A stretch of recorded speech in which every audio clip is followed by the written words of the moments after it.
हिंदुस्तान की जो सरहद है ना, उसके भीतर इतने नायाब तोहफे, नायाब हीरे जवाहरात छिपे हुए हैं कि उसे ढूंढने के लिए आपको बस हल्की सी कोशिश करनी होती है। उन्हीं नायाब हीरों में से एक जगह पे आज हम खड़े हैं। ये जगह शेख जमाली कमाली मस्जिद कही जाती है और इसके पीछे कहानियाँ इतनी हैं जितनी कि हम सुनते हैं और सुनना चाहते हैं। कहानियों पे कहानियाँ, कहानियों पे कहानियाँ, दास्तानें बनती चली गई हैं यहाँ। और यूं नहीं है कि ये कहानियाँ बस यूं ही होती चली गई हैं। इसके पीछे वजहें हैं, इसके पीछे कहें तो हमारे फोकलोर हैं, इसके पीछे कुछ ऑरल ट्रेडिशंस हैं, इसके पीछे हमारे दादा दादी नाना नानियों के बताए हुए कुछ किस्से हैं। उन्हीं किस्सों को लेकर इसमें इतनी कहानियाँ आई हैं कि गिनती कम पड़ जाए। तो जिस जगह पे मैं भी हूँ तो ये शेख जमाली एक सूफी संत थे, उन्हीं के नाम पर ये मस्जिद है और उन्हीं की ये टूम्ब है। तो इनके बारे में कहने से पहले मैं आपको कुछ यहाँ की तस्वीरें, चंद तस्वीरें दिखाता हूँ, उसके बाद बात करते हैं इस पे कि आखिर ये क्या है, इसकी जो कंस्ट्रक्शन है ये कब स्टार्ट हुई, क्यों बनी, इसके पीछे की कहानी क्या है और इस कहानी में कितना हकीकत है और कितना फसाना है।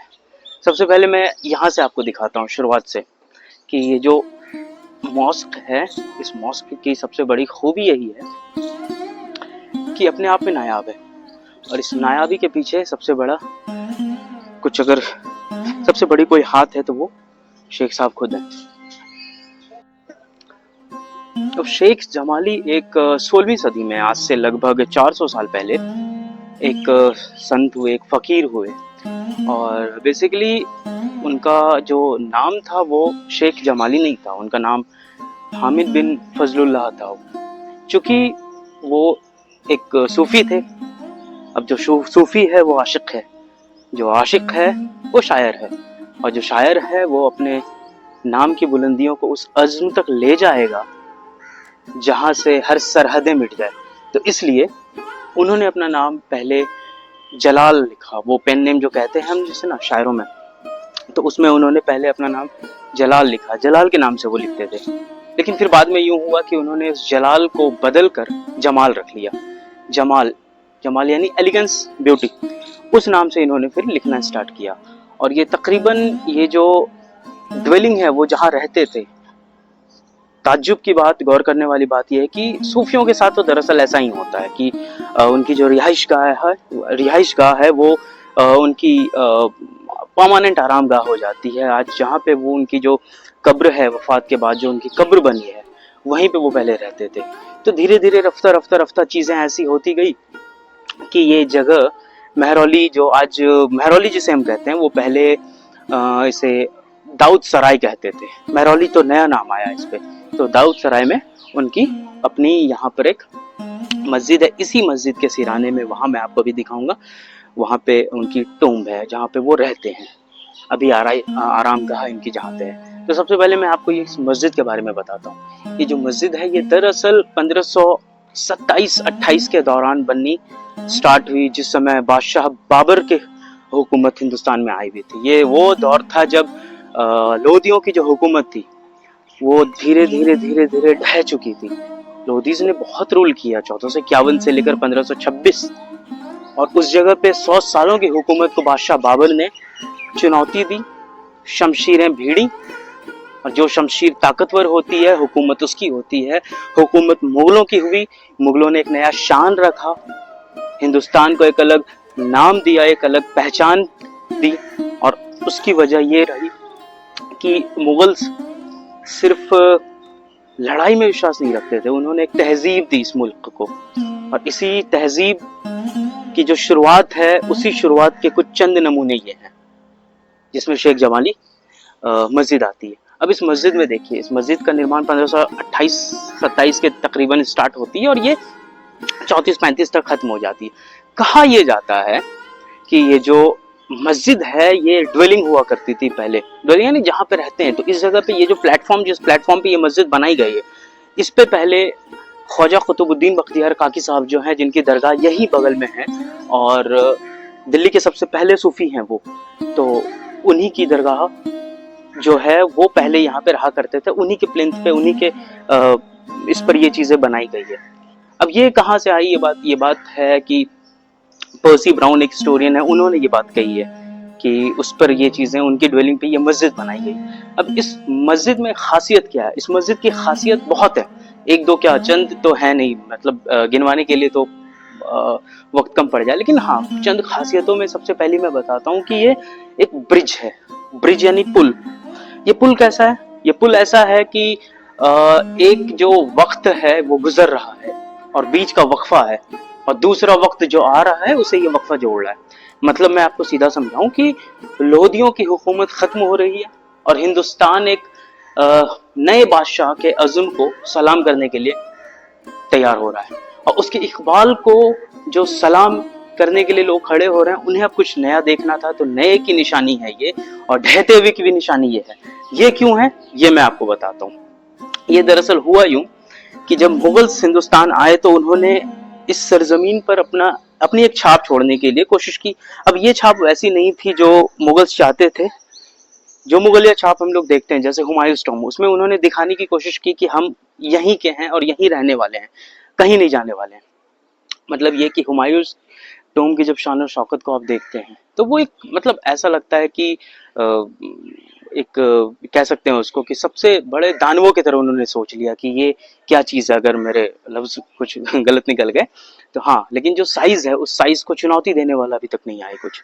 तो उसी में से एक अब मैं आपको दिखाता हूँ यहाँ पे, इसमें जो कंस्ट्रक्शन हुआ इसका, तो इसकी जो तामीर की गई, इस तामीर में सबसे पहले मैं बताता हूँ, ये जो आप स्टार्टिंग में देख रहे हैं, ठीक है, ये दिल्ली क्वार्ट्स है। मैं आपको नजदीक से दिखाता हूँ यहाँ से।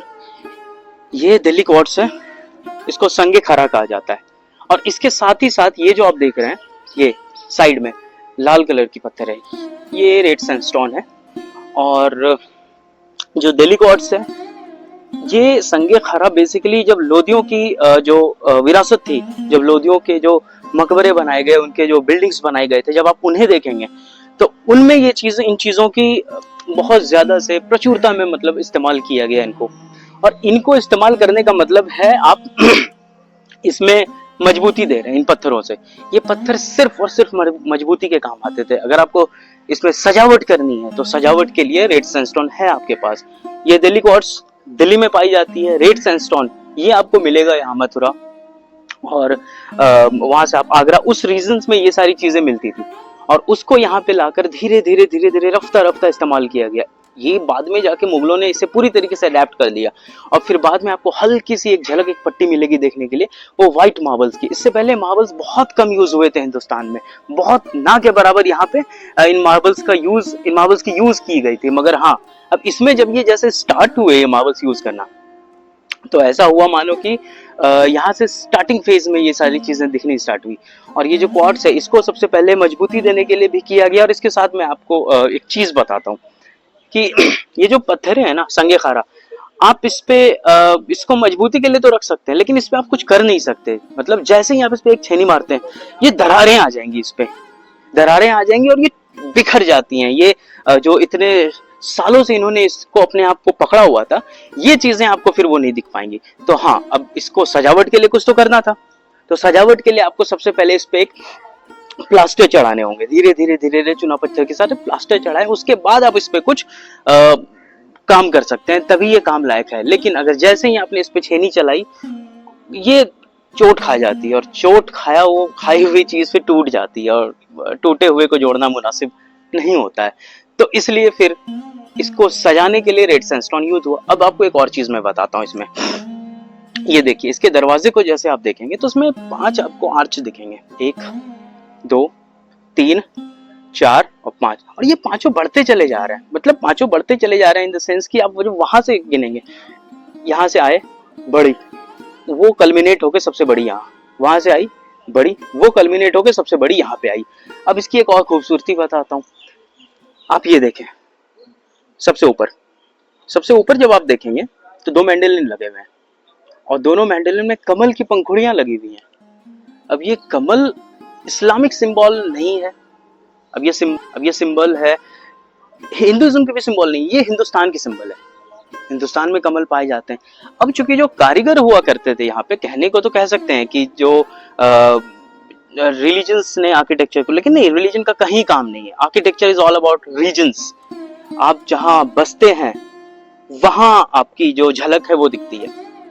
तो उसमें ये जो कमल की पंखुड़ियां, उसका इस्तेमाल होता है। अब उससे थोड़ा सा ऊपर जाएं, थोड़े से ऊपर जाने पे आपको क्या एक छज्जा दिखता है, जहां पे अभी मैं थोड़े जूम करता हूँ इसको। उस छज्जे पे जब आप देखेंगे तो कबूतर जो भी बैठी हुई, और ये जो छज्जा है, ये छज्जा या छतरी कह लें, इस छज्जे का इस्तेमाल कहाँ होता था? इस छज्जे का इस्तेमाल राजपूत करते थे अपनी बिल्डिंगों में। तो ये राजपूताना स्टाइल है, मतलब कि आपको ये जो इंडो इस्लामिक आर्किटेक्चर की जो कल्मिनेशन जो हमने बाद में मुगल्स में देखी, वो यहाँ से स्टार्ट हो चुकी होती है ज्यादातर। और ये जो छज्जे हैं, इन छज्जों का मतलब यही है कि जो कारीगर थे, उन कारीगर के हाथ इतना फाइन था, उन्होंने जब इसको बनाना स्टार्ट किया तो फिर जो हिंदुस्तान की जो विरासत है उसको डालना स्टार्ट किया इसमें। अब मैं इसमें एक और चीज दिखाता हूँ। वो मैंडलिन के सबसे ऊपर जब आप जाएंगे, दोनों मैंडलिन के दोनों छोर पे, वहां पे उस पे कटे हुए कुछ डिजाइन्स बने हुए, मुझे अभी उसका नाम पता नहीं आ रहा है, मैं बाद में होगा तो डाल दूंगा। तो इस चीजों को, जैसे कि उस पे देखें, वो हल्के हल्के कमल की पंखुड़ियां बनी हुई है, वो बर्ड्स बने हुए हैं, ठीक है, ये फूलों के बर्ड्स हैं। अब इस बर्ड्स को आप सबसे पहले देखेंगे तो आप जब अलाई दरवाजा जाते हैं तो हॉर्सशू शेप में जो चीजें बनी हुई है, वैसा ही कुछ यहाँ पे डालने की कोशिश की गई है। अब यहाँ से एक और खूबसूरती इसको दिखाता हूँ मैं।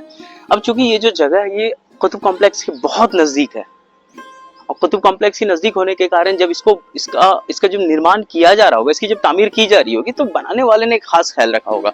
मैं जब 2-3 मरतबा यहाँ पर जब आ चुका हूँ, तो मैंने कोशिश की देखने की, कहीं ऐसा तो नहीं कि मेरे दिमाग की खलल है, लेकिन नहीं, ऐसा ही है। शायद मैं दिखाता हूँ, वैसे मैंने इसे किसी किताबों में अभी तक पढ़ी नहीं। मैं आपको एक चीज दिखाता हूँ, खूबसूरती इसकी। अब ये जो रेड सैंडस्टोन में आप देख रहे हैं, ठीक है, ये देखिए जैसे ऊपर ऊपर ऊपर ऊपर ये जाती चली जा रही है ना, एग्जैक्टली। अब ये चीजें मैं आपको एक चीज दिखाता हूँ। जब आप कुतुब मीनार जाते हैं तो आपको सेम इसी से शेप में ये चीजें दिखेंगी, एक हाफ सर्कुलर, एक स्क्वायर के शेप में, फिर हाफ सर्कुलर स्क्वायर के शेप में। तो ये जो दो चीजें हैं ना, ये कुतुब से ली गई हैं, ठीक है। ये पूरी की पूरी मीनार आपको दिखाई देगी यहाँ पर, देखिए ये ऊपर तक चली जाती है। अब तो खैर वो टूट चुकी है, अगर ये इसकी पुरानी कोई 200-250 साल की कोई तस्वीर मौजूद होती तो शायद दिख जाता, मगर अभी तो नहीं है, वो टूटी हुई स्ट्रक्चर है। और सेम स्ट्रक्चर मैं आपको इस साइड दिखाता हूँ, जो सेम स्ट्रक्चर है ना, सेम वही कुतुब के शेप की स्ट्रक्चर सेम, मतलब कि इन्होंने कॉपी करने की कोशिश की। ऑब्वियसली मतलब कुतुब बनाना फिर तो मुमकिन नहीं था, लेकिन इन्होंने कोशिश की कि हम कुछ ऐसा बना डालते हैं कि हम अपनी ओर से ट्रिब्यूट कह सकते हैं या कुछ भी कह सकते हैं, इन्होंने करने की कोशिश की।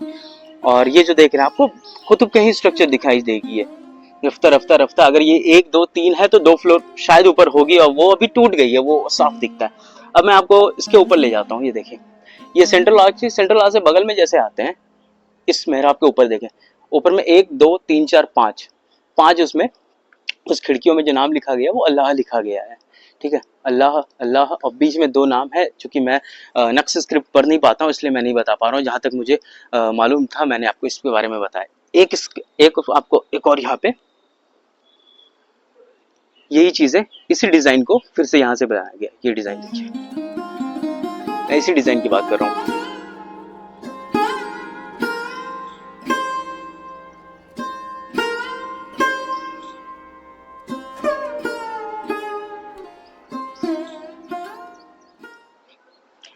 यही है, जब इसकी इमारत बनाई जा रही होगी तो उस समय तो खैर जो भी था महरौली था, क्योंकि दिल्ली असलियत में यही थी, पुरानी दिल्ली जिसको कहते हैं। धीरे धीरे धीरे धीरे आज जिसको पुरानी दिल्ली जानी जाती है, वो तो 16वीं-17वीं शताब्दी में ये चीजें बनी।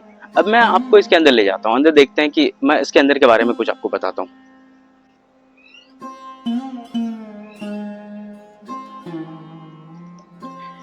तो अब यहाँ से अंदर चलते हैं, आपको अंदर की पहले आर्किटेक्चर में आपको दिखाता हूँ, रूबरू कराता हूँ। यहाँ से ये किबला वॉल है, ठीक है, वेस्टर्न वॉल है, और इसी तरह से बैठकर हम नमाज पढ़ते हैं। तो उसी को बनाने के लिए इसमें दरअसल उस वक्त व्हाइट संगमरमर का इस्तेमाल किया गया था, जो अपनी रौनक अब जो है वो छोड़ रही है इस संगमरमर को देखकर, और इसमें कुरान की आयतें लिखी गई हैं। ये जो कुरान की आयतें, यही आयतें धीरे धीरे धीरे धीरे इधर से होते हुए रेक्टेंगुलर शेप में ये उस साइड से उधर कर इनको यहाँ पे बनाई गई है। और ये ताक हुआ करता था उस वक्त। ताक पे बेसिकली या तो कुरान शरीफ या फिर दिए रखने के लिए इन दोनों तरफ के ताक को बनाए गए थे। जब इस वॉल को आप देखते हैं ना, तो ये सेम वॉल जब आप किलाए कोहना जाते हैं, किलाए कोहना जो शेर शाह सूरी ने इसकी जो तामीर कराई गई थी, इसी शेप में आपको अगर किसी दो इंसान को एक बार अगर छोड़ दिया जाए तो उसे किलाए कोहना या फिर इस मस्जिद के बारे में ज्यादा कुछ फर्क नहीं पता चल पाएगा। तो इसलिए मैंने शुरुआत में कही कि ये एक ब्रिज है। जब लोदियों की सल्तनत जा रही थी और जब मुगल्स आए, तो उस बीच में जो शेर शाह सूरी है, उन्होंने जो किला कोहना बनाई पुराना किले में, तो सेम उसकी जो तामीर है इसी हिसाब से कराई गई थी।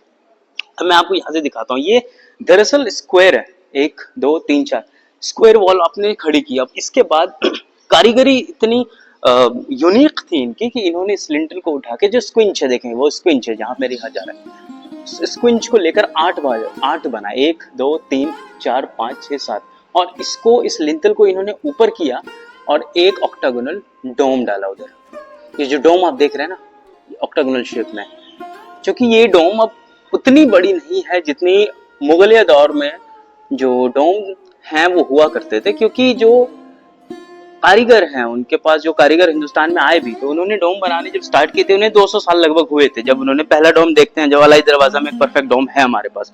उसके बाद धीरे धीरे धीरे रफ्ता लोदियों ने क्या किया कि डबल डोम स्ट्रक्चर इन्होंने बनाना स्टार्ट किया, जिनकी साइज थोड़ी ऊपर हुई थी, लेकिन फिर भी जो कारीगर थे उनके पास इस लेवल की कारीगरी अभी तक नहीं आई थी कि वो कुछ ऐसा बना डालें जो हम मुगलों के दौर में देखते हैं। जैसे हुमायूं टूम को आप जाकर देखेंगे तो उनकी जो डोम है वो विशाल है, जिसको कह सकते हैं, उसके बराबर की चीजें मुझे नहीं दिखी। फिर वो कल्मिनेट हो जाती है जाकर आगरा ताजमहल में। तो इसी तरीके से, तो इसी में आप देखिए कि 5 ये प्रेयर, ये एक सिंगल आइजल्ड प्लेयर होते हैं, देखिए वहां से स्टार्ट होती है और ये होते हुए वहां तक सीधा जाती है, और ये सिंगल आयल प्रेयर हॉल है, और 5 बेस में रास्ते निकाले हुए थे मेहराब के। एक उधर है सबसे आखिर में, 2 3 4 और 5वां यहाँ पे है। अब मैं आपको दिखाता हूँ यहाँ से जब इन चीजों को जब बनाई गई थी, इस चारों दरवाजों को एक साथ बनाएगी। इसमें एक और चीजें हैं। इसमें एक चीज क्या है कि इधर क्योंकि ये सराय थी, महरौली एक सराय की तरह भी देखी जाती थी, तो इस सराय में अब लोगों को उसमें नेविगेशन के लिए शायद कोई चीजें नहीं होती थी, शायद क्या होती ही नहीं थी, तो उसके लिए इन्होंने एक काम किया था, वो मैं आपको दिखाता हूँ इधर। ये देखो, मैं इसकी बात कर रहा था कि वहां से जब अभी हम वहां पे थे, वहां से जब यहाँ पर आए तो एक अंदर एक गली खोली है इन्होंने ऊपर जाने के लिए। जब इस साइड को देखेंगे, ये बेसिकली ये दरवाजा ऊपर जाती है, लेकिन ऊपर के लिए इन्होंने रास्ते को अभी लॉक कर रखा है, प्रिजर्वेशन के लिए इन्होंने बंद रखा है। ये जो पीछे की जो दीवार है, जब इसको देखते हैं तो ये इसके पीछे का स्ट्रक्चर है, देखिए। अब मैं जिसकी बात कर रहा था तो वो दरअसल यूं है कि इन जगहों पर शायद, मैंने भी कहीं पढ़ी है, ऐसा नहीं है कि मुझे मैं श्योर हूँ, मैंने भी इसको पढ़ी है तो मुझे पता चला ऐसा कि इन जगहों में जैसे ये छतरियां लगी हुई, तो इन छतरियों पर उसमें मशालें जलाई जाती थी, ताकि जो मुसाफिर है वो जब गुजर रहा हो इसके आसपास के इलाके से, तो उसे रोशनी देखकर ये पता चले कि वो आखिर है कहाँ, या वो अगर रुकना चाहता हो तो वो जान सके कि वो किस जगह पर है।